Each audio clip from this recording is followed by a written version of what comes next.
Soy José Manuel López Sierra, de Compañeros Unidos para la Descolonización de Puerto Rico e Información al Desnudo de Nueva York. Y estamos en la Plaza de Mercado de Bayamón. Hoy un martes 20 de abril del 2021, son casi las 3:30 p.m. y vamos a estar hablando sobre el caso de George Floyd, y estamos con don Héctor Bermúdez Zenón. Buenas tardes, don Héctor. Sí, muy buenas tardes a todos los que miran a este video. Hoy es martes 20 de abril del 2021. Estamos en un momento histórico muy importante en la historia de la humanidad.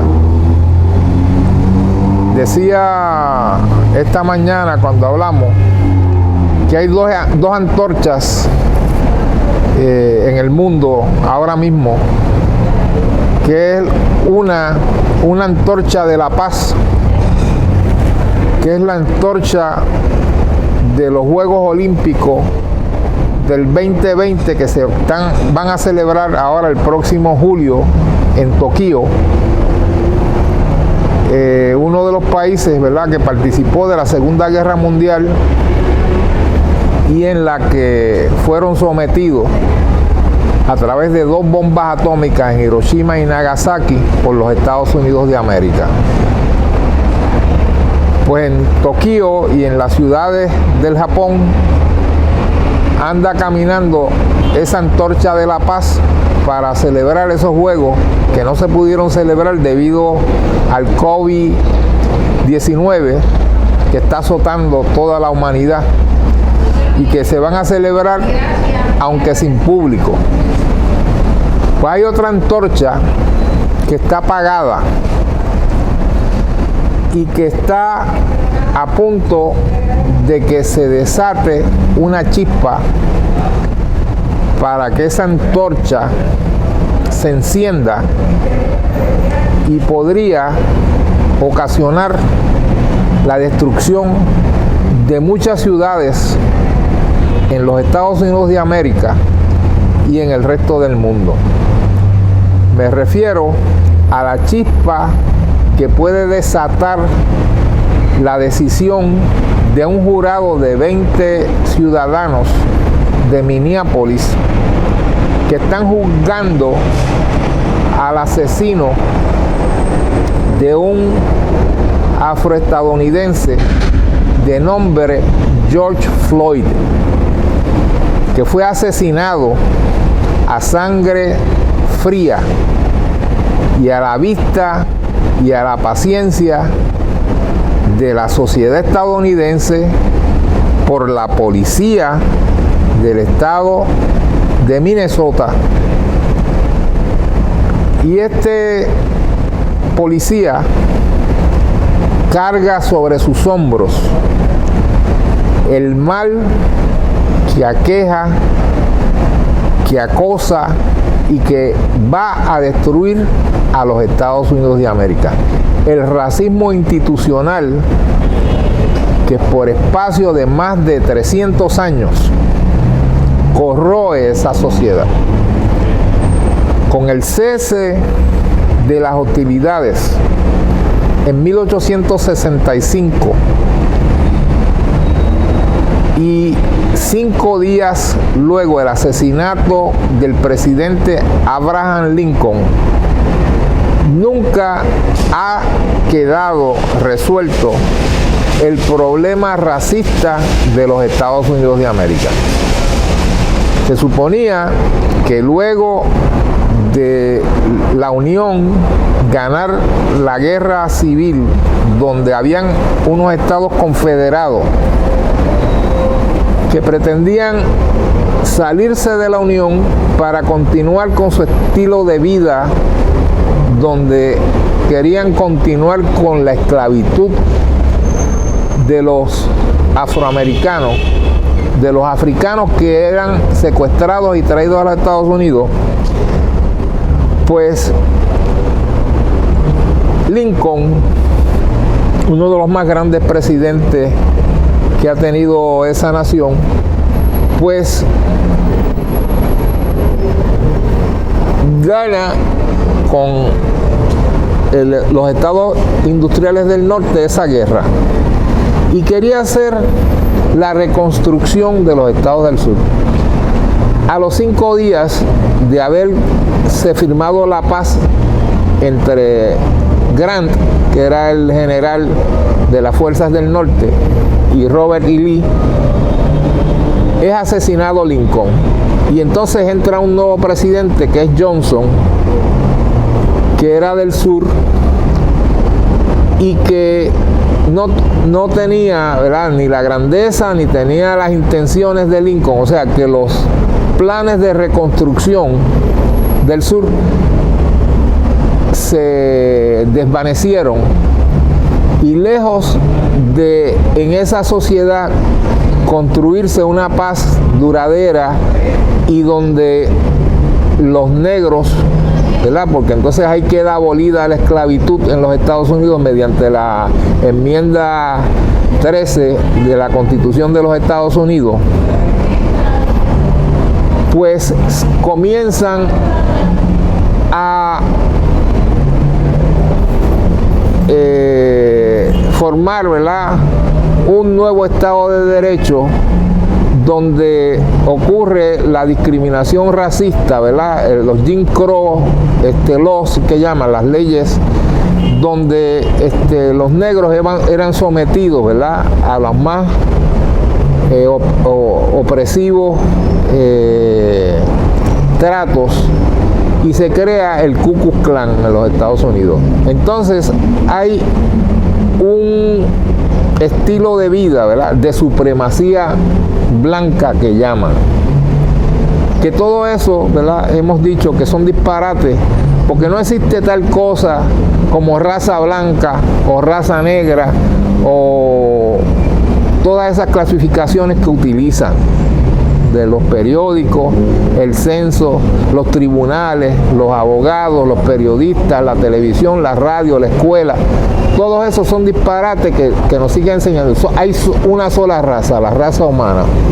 Pero entonces, esta gente ha querido inventarse, ¿verdad?, eso que llaman raza blanca, para decir que ellos son superiores a los descendientes de africanos que permanecieron, ¿verdad?, en África y que a través de la historia han sido sometidos a los más bárbaros tratos por sus descendientes que se ubicaron en otras partes del planeta. Pues bien, en los Estados Unidos se ha convertido en un deporte nacional el linchamiento de afroestadounidenses.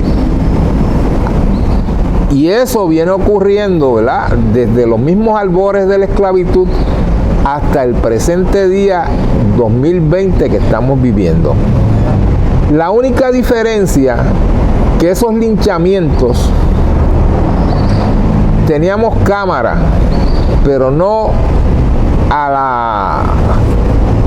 con el teléfono celular, con las cámaras que tenemos, todos esos abusos quedan grabados en cámara y todo el mundo tiene una cámara. En 1955 asesinaron a un niño de 14 años, Emmett Till, en un estado del sur. Su madre había emigrado a Chicago y manda a su niño de vacaciones a su estado de origen y cometió el error de mirar a una mujer supuestamente blanca. Eso fue motivo para mutilarlo y tirarlo al río. Pues desde entonces, cuando le enviaron el cadáver al norte, la mamá quiso que todo el mundo supiera la barbarie de esos supremacistas blancos, ¿verdad?, desde el Ku Klux Klan, Y no solo es el Ku Klux Klan, hay más de 2.000 grupos de odio en los Estados Unidos.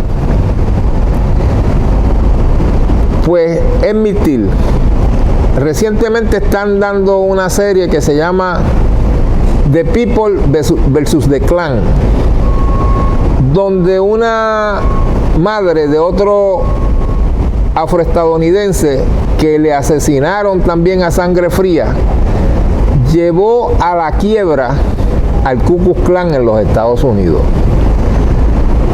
Pues por el estilo, Rodney King en el 90 lo apalearon 6 policías, y al ocurrir tal hecho, y ellos, los policías que cometieron esa barbaridad, salir absueltos, se quemó la mitad de Los Ángeles y muchas ciudades de los Estados Unidos. Después de eso han asesinado a Trevor Marshall, a un montón de otros afroestadounidenses, y el grito de los afroestadounidenses es Black Lives Matter, la vida de los negros importan, porque todo eso son como una especie de Estado de Derecho. Ahora mismo en el periódico de hoy aparece que las leyes de reforma de la policía de los Estados Unidos ha barrido a través de los Estados Unidos, pero que no son suficientes, porque han reformado en un montón de estados de la Unión de los Estados Unidos esas leyes, y ya la gente está harta del racismo, de la opresión, del maltrato y de la inhumanidad de los estadounidenses hacia las minorías, ya sean afro, ya sean latinos, ya sean indígenas, ya sean asiáticos, etcétera, etcétera, ya sean puertorriqueños, ya sean mexicanos, etcétera, etcétera. Y yo estoy haciendo un llamado a la paz.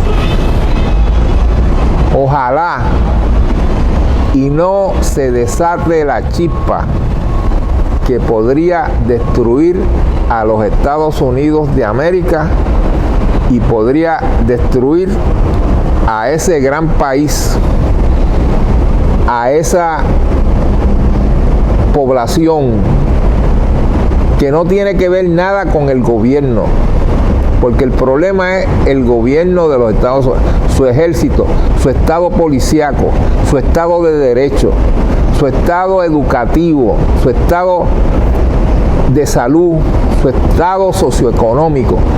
Todo eso es una dicotomía de dos estados distintos.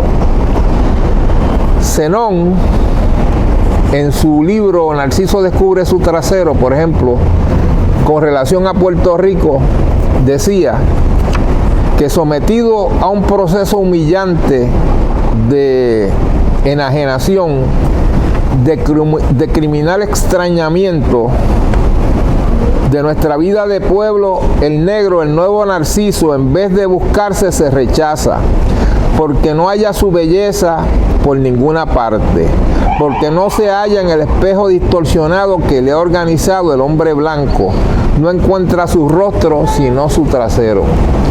Nosotros estamos en el proceso de reeditar ese libro para el beneficio no solo de los puertorriqueños, a ver si se logra, ¿verdad?, erradicar esa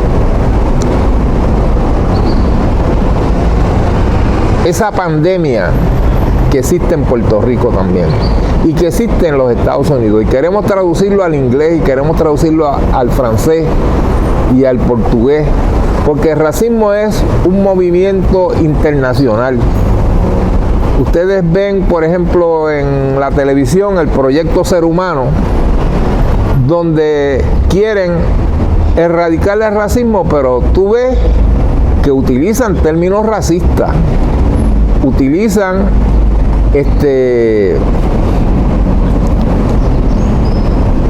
filosofía racista, hablando de raza negra, hablando de raza blanca, hablando de esto, hablando de lo otro, y así nunca podemos erradicarlo.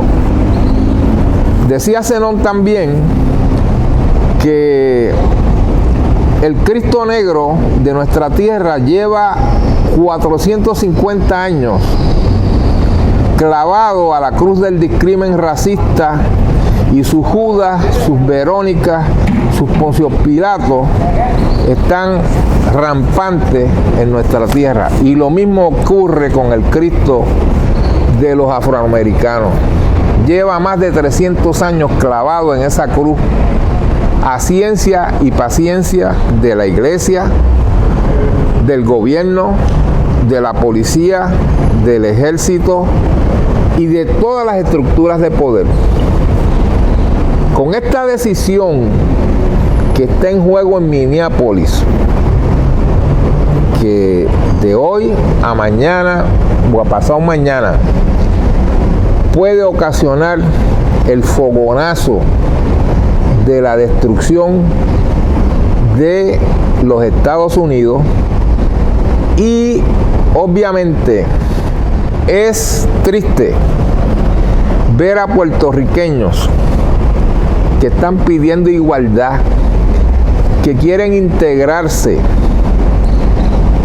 a esa sociedad racista, sabiendo a su ciencia y paciencia, sabiendo que es una sociedad racista y que lleva ejerciendo ese racismo contra los puertorriqueños también, de todos los colores, en el ejército, en las escuelas. Nuestra sociedad, habemos 3 millones de puertorriqueños aquí, y ya en los Estados Unidos, diseminados por todos los estados, hay más de 6 millones de puertorriqueños. Pregúntele a eso, a ver si no son discriminados todos los días en los Estados Unidos. Todos esos veteranos que han ido al ejército, todos esos estudiantes que han ido a estudiar a los Estados Unidos, a ver si no han sido sometidos al mismo proceso de discrimen, de opresión y de racismo de los Estados Unidos, porque es una sociedad racista. Y mientras no se desprenda de ese odio, porque el racismo no es otra cosa que odio, el creerse que es superior un ser humano al otro. Ustedes recuerdan que hay una canción aquí en Puerto Rico que es muy popular, de Bobby Capó, uno de nuestros grandes compositores. Escribe: mataron al negro Bembón, hoy se llora noche y día, porque el negrito Bembón todo el mundo lo quería. Esa es una canción que es una burla y es un linchamiento de un negro, que porque era Bembón. Ustedes se han percatado los labios de George Floyd. Eso es lo que aquí en Puerto Rico, ¿verdad?, burlonamente nuestra sociedad llamaría como un negro bembón. Que obviamente yo no estoy exento de la bemba tampoco, ¿verdad? La bemba colorada que decía Celia Cruz, y que aquí cada vez que una orquesta la toca, cada vez que la tocan en la radio, todo el mundo sale a bailar y todo el mundo lo más contento. Pues mira, allá en Estados Unidos mataron a un negro bembón. Y en esa película donde está este policía supuestamente blanco, sin ninguna emoción, sin ninguna caridad, sin ninguna característica del ser humano, lo tiene por espacio de 9 minutos oprimiéndole el cuello, y el hombre rogándole: no puedo respirar, déjame respirar, déjame vivir, no me mate, llamando a su madre, implorando. y en ningún momento hizo ningún acto de violencia, hizo ningún acto que mereciera ese vil y cruel asesinato. Y lo peor, lo estaban acusando de que estaba pagando con un billete falso, cuando ese billete no era falso nada, fue una falsa alarma. Llaman a la policía y entonces yo me pregunto, vimos cómo los abogados que eran los fiscales hicieron una presentación impecable de por qué ese hombre debería ser encontrado culpable de asesinato en primer grado, de haber usado exceso de fuerza, de haber desobedecido o no seguido los protocolos que le enseñan en las academias, etcétera, etcétera.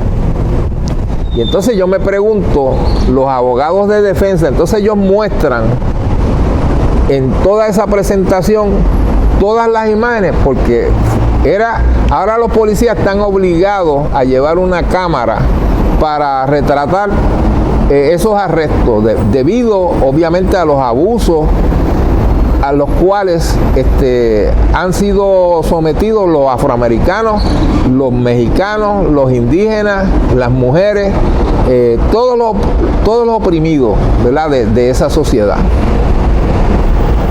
Pues enfocaron eso de diferentes cámaras. Los transeúntes llamándolo, mira cómo tú lo suéltalo, déjalo, esto y lo otro. Y continuaba por espacio de 9 minutos y 20 segundos, con toda la fuerza de su cuerpo en su cuello. Y esa es la instrucción que tienen casi todos los departamentos de la policía de los Estados Unidos. Ahora están tratando de deshacer esa política de la policía. Entonces, no hace, en la misma ciudad, una policía con 26 años de experiencia asesina a otro joven de apellido Wright. Le vacía el revólver y entonces renuncia porque se equivocó, dice que era el taser, se creía que era el taser que estaba tratando, cuando el niño, el joven de 20 años, lo que estaba asustado. Hemos visto un soldado latino con uniforme militar que fue también agredido con gas pimienta, con taser, esposado, en funciones, un teniente médico de la policía del ejército de los Estados Unidos por la policía de Virginia, me parece. Y así por el estilo podemos estar relatando, ¿verdad?, todas las cosas que han pasado. Esta mañana en Democracy Now! Presentaron a una policía afroestadounidense que por salvarle la vida a un muchacho afro que un policía estaba oprimiéndolo, la botaron y de la policía la acusaron de no seguir los protocolos.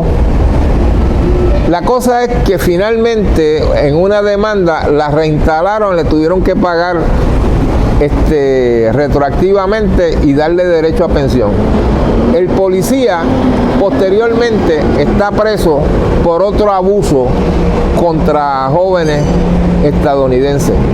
O sea, que es que todo eso es una secuencia, ¿verdad?, de los abusos a través de la historia. Que yo no entendí muy bien la estrategia de los abogados de defensa de Chauvin, porque ya los fiscales presentaron esos videos.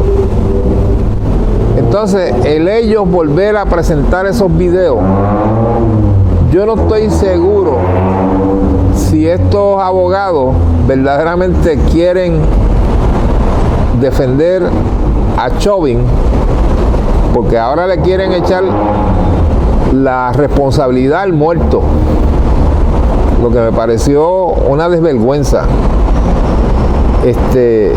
¿verdad? Con la mejor buena fe que puedan tener, pero a mí me pareció verdaderamente que ellos estaban encendiendo la mecha, que ellos estaban echándole más leña al fuego que puede haber, echándole más gasolina. Al enseñar, cada vez que enseñaban esos videos, yo no estoy seguro si la estrategia es para que se desate una guerra racista entre los supremacistas del sur y del norte de los Estados Unidos, ¿verdad? De esa gente que está armada hasta los dientes para destruir, ¿verdad? Esa sociedad. Porque esta sociedad supremacista, ellos ahora entienden que los Estados Unidos es de inmigrantes, ¿verdad? Pero ellos llegaron, exterminan a los indígenas, esclavizan a los africanos, y entonces ahora todos los inmigrantes no son bienvenidos, ¿verdad? Quieren cerrar el país. Y desde siempre ellos han querido salir de los afroamericanos. Los querían depositar en República Dominicana, los querían depositar en Cuba, e inclusive había planes para depositarlos aquí en Puerto Rico con la invasión de 1898. O sea, que esa sociedad verdaderamente está enferma. Y entonces hay unos ignorantes, ¿verdad?, que son los más vocales, presididos precisamente por el expresidente Donald Trump, ¿verdad?, que acaba de salir del poder. Pero es que yo no estoy muy seguro. Ahora mismo los Estados Unidos acaban de terminar supuestamente la guerra con Afganistán. Y los Estados Unidos lleva haciendo guerra, de guerra en guerra. ¿Qué es lo que se traen ahora? Armarse contra Venezuela, contra Cuba, contra Nicaragua, contra Latinoamérica. Verdaderamente es muy sospechoso la estrategia de los abogados de defensa de Chauvin. Y el problema que con la última decisión del Tribunal Supremo, para una convicción o para una absolución tiene que ser por unanimidad. O sea, que un solo voto que no se ponga de acuerdo, pues quedaría lo que se llama un hung jury, o un jurado que no se puso de acuerdo. Absuelto no lo pueden sacar. No culpable, o sea, no culpable tampoco lo pueden sacar. ¿Qué va a pasar? ¿Culpable o no culpable? Por eso decía que puede desatar la guerra racista, que la inmensa mayoría de esa gente, de los supremacistas blancos, están locos porque ocurra, para que se desate, ¿verdad?, el apocalipsis, para que se desate más masacre, más fuego. Fíjate que aquí decía Roy Brown, fuego, fuego, el Yankee quiere fuego. Y allá en los Estados Unidos había un afroamericano que se llama Rap Brown. Burn, baby, burn, burn. O sea, quémate, quémate. O sea, que en los Estados Unidos, ¿verdad?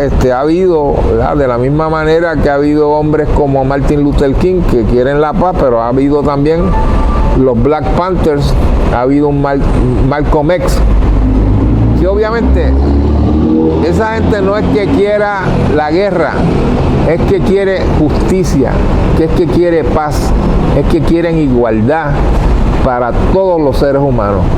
Los Young Lords, los puertorriqueños que se levantaron allá en Nueva York y en Chicago, obviamente para pelear por las injusticias a las que han sido sometidos nuestros puertorriqueños, ¿verdad? Que se han tenido que trasladar allá, que son sometidos a las cárceles de los Estados Unidos y han tenido que organizarse en organizaciones, en pandillas, en grupos, para defenderse del abuso de esa sociedad racista y supremacista supuestamente blanca. Como dije, hago un llamado a la paz, que no se desate esa avalancha de odio y que si esa chispa explota, sabrá Dios cuándo va a parar. Así que hago un llamado a la calma, un llamado a la paz. Que se termine el racismo, que se termine el abuso, que se termine la opresión, el racismo, el colonialismo y toda la intolerancia a la que nos somete esa sociedad y a la que somete a la sociedad estadounidense de los afroamericanos, los indígenas, las mujeres, las comunidades LGTBQ y plus, etcétera, y a todos los que no piensan como esos supremacistas blancos. Tenemos que educarlos, que cuando vayan a sus iglesias a rezarle a sus dioses rubios de ojos azules, que en un travesti los pintan rubios y de ojos azules, cuando la historia nos dice otra cosa, pues ojalá y se inspiren, ¿verdad?, en las palabras de su Dios, y que amen a su prójimo como a sí mismo. Gracias. Muchas gracias.